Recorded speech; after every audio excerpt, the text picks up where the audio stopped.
Hi everyone, welcome back to my channel. This is Samantha Farley, and today I am taking you through my life as a business owner with type 1 diabetes. So you may or may not know that I am an entrepreneur and I am a business owner, and I actually started my first business back in 2018. So I have been an entrepreneur for, what is that, like 5 or 6 years now? It's crazy. It blows my mind that it's been that long. But my first business was actually sales consulting. So in 2018, I was an account executive for a small business where I sold accounting solutions to other small businesses and startups. And I got the idea to help other startups with sales. Meeting with all those startups at my job, I realized that startups need help with sales. Like, it's a huge, huge thing. And since I was an account executive and I did sales every single day, I thought, hey, why not start my own sales consulting business? So I did that. It picked up very, very quickly. And so I ended up leaving my 9-to-5 job to run my sales consulting business. So I still do that to this day.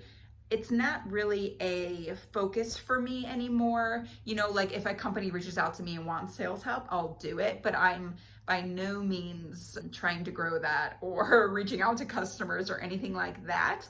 Mostly because I found that consulting is just not for me. I don't love consulting. I don't hate it, but I also don't love it. And so I want to put my passions where they need to be and kind of just have that on the back burner and help people as it comes by, but really not focus, my business growth on that. So that is when I transitioned into my next business. Next business that I started is called People Proud, and it is focused on employee appreciation in corporations. So I actually have had a few terrible jobs in my lifetime, and I've had one really good one.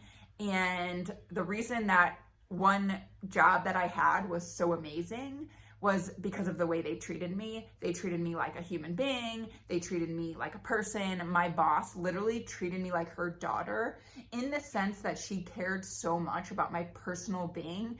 Of course, she cared about the business side too, and like closing deals and all of that, because she was like the sales manager at my company. But she also cared about me as a person. And the way she did that was like so amazing. And I've also had jobs where it's the complete opposite and they do not care about you as a person and a human being. And I hated it. And so I wanted to start People Proud to really celebrate employees for who they are as people, to, celebrate the fact that, hey, they just had a kid and they're going to have to take a couple weeks off because they're a human being, right? There are so many companies out there these days that treat their employees like crap, and I hate it. And I just wanted to be a part of the movement of celebrating your employees and appreciating your employees and, taking in count their mental health, because it is May, it's Mental Health Awareness Month, and sometimes we just need a freaking break, right? And so that is why I started People Proud. So it's employee appreciation gift boxes. We also do client gift boxes. There's a whole thing we do. So that is actually my main gig, is what I do full-time. I am self-employed, so I am the founder. I do have a few part-time employees that come and help me when needed, but otherwise it's mostly just me. And so I run People Proud Monday through Friday, 8 to 5 p.m. So if you're ever in need of gift boxes, head over to peopleproud.com and you can search for them there. We actually have pre-made gift options and then also custom, so we can like brand things for you, brand the box, brand items, and make it kind of like a swag box as well. So that is what I do full time, and I want to give you a tour of my office. So we'll do that now. So this is my office. As you can see, I have a lot of gift boxes to make today. That's what I've been working on this week. This is where, I just put everything together. So I have like all my supplies, the gift boxes that I need to finish today. I have a bunch of like shipping material down here and over here. And this is just my workstation where, I pack everything up. And then I also have, of course, all of my items for my inventory for if you were to buy a pre-made box, all of that is here. I'm actually running low on some items, so I need to go and purchase those. But this is kind of the main room that I'm in most of the time when I am making my gift boxes. And then this is like just another additional room. I have my own bathroom, which is super cool, guys. And then I work in here. So that's my laptop. I mean, you've seen this room probably in a lot of my videos. So this is kind of where I work. And I also have my storage room back here with all of my gift boxes. But if you follow Type 1 Tribe on Instagram, if you've been to type1tribe.com, you know I have a third business. It's an e-commerce store. It's a marketplace for people living with type 1 diabetes. And we have a bunch of items for that as well in this storage room. As you can see here, I'm making a gift box now. So there's a lot going on, but I wanted to just tell you about my life as a human being and show you just what I do every single day, because I thought that'd be cool, because I want you guys to know me, as Samantha, and this is what I do every single day. But I do want to bring up how type 1 diabetes affects me every day as a business owner, and things that you have to consider as a business owner when living with type 1 diabetes. I started my businesses a few years before I was diagnosed with type 1 diabetes, so I did not know that this would be thrown into my life when I started my entrepreneurship journey. When I was diagnosed with type 1 diabetes, that was such a stressful year for me. I still did okay in all my businesses, but as you know, it's a life change, and just getting used to my normal lifestyle, right? Like with type 1 diabetes, just like my day-to-day life, that was hard enough as it is, let alone now having to run a business on my own, where sometimes it gets super stressful, and like, you know, now I have to think about diabetes, and it's a lot. It really is a lot. There are definitely some pros and cons with entrepreneurship and type 1 diabetes. For starters, like a con is definitely health insurance. Thankfully, I live with my fiance, who's about to be my husband this weekend, but we live together, and so I'm able to go on his health insurance because he has a real W-2 job with health insurance.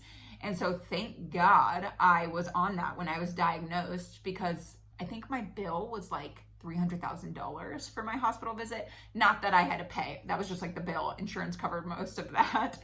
But I'm like, can you imagine if I wasn't on health insurance? I would have literally had to pay $300,000. And that's just for the 2-day hospital visit. And then that doesn't include any of the insulin that I buy every single month now. I literally like thank God every single day that I was on his health insurance, because I can't imagine having to pay all of that money.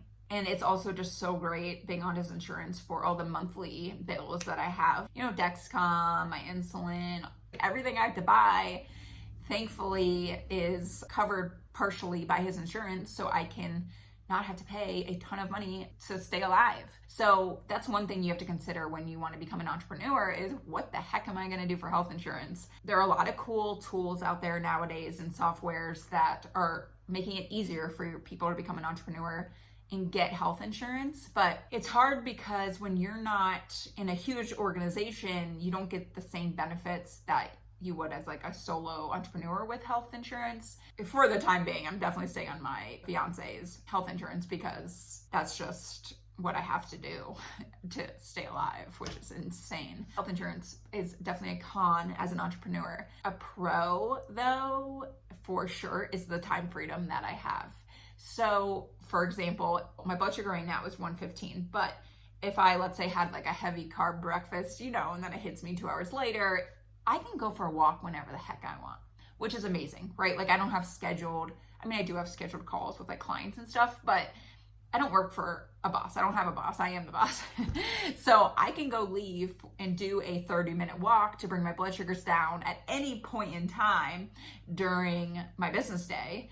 So that is so amazing. And I tell people that all the time. I'm like, you don't realize how amazing that actually is, to be able to just go walk and like do what I need to do. Or like if I have to go pick up insulin in the middle of the day, like I can go do that. I don't have to worry about like telling my boss, you know. It is just really, really amazing. You know, there's pros and there's cons for sure. I mean, I absolutely love being an entrepreneur. Don't get me wrong. Every single day is a stressful mess usually, but I love it. I thrive off of like entrepreneurship. Anyway, I just wanted to give you like a recap of what I do from 8 to 5 p.m. every single day, what it's like to live with type 1 diabetes. It's an interesting roller coaster ride for sure. Being an entrepreneur, being with type 1 diabetes, it's all a thing. So if you have any questions about any of my businesses, let me know. If you haven't been to type1tribe.com, go over there and check it out. There's some pretty cool stuff on there. And I hope to see you guys in the next video. The next video I make, I think I'm gonna do a recap of our elopement that me and my fiance are doing. So stay tuned for that one because we are getting married this weekend. So when you're watching this, we'll be getting married, which is crazy. Also very, very exciting. So the next video will be just kind of a wedding recap probably. And we're eloping, so it's not gonna be anything crazy. But anyway, I'm rambling now, so I'm gonna go. See you next week.